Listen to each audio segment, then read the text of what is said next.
আসসালামু আলাইকুম। আমরা আসলে আমাদের অতীত ভুলে যাইতো, সেটাই সমস্যা। মানুষ যদি তার অতীত মনে রাখে এবং মানুষ যদি মনে করে তাকে একদিন মরতে হবে, আমরা মনে হয় সে কখনো পাপ করতে পারে না। আমাদের জীবনে আরও অনেকগুলো ভুল ছুটি আছে। বেঈমান আর স্বার্থপর লোক কখনো নিজের ভালো ছাড়া অন্যের অনুভূতি বোঝে না। আসলে আমরা দুনিয়াতে সবসময় নিজেরটাই বুঝি, অন্যেরটা বুঝতে চাই না।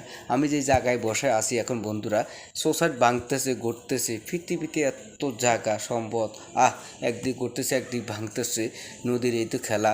তো সকলে আমাদের জন্য দোয়া করো, ভালো থাকো, আল্লাহ হাফেজ, আসসালামু আলাইকুম।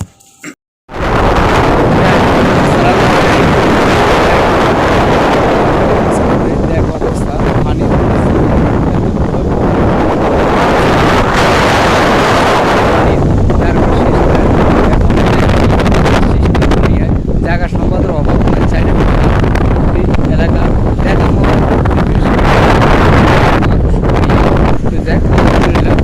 আসলে পৃথিবীর জায়গা কি অবস্থা, দেখ কি অবস্থা। আলহামদুলিল্লাহ সকলে ভালো থাকেন, আল্লাহ হাফেজ, দোয়া রইল, আল্লাহ হাফেজ।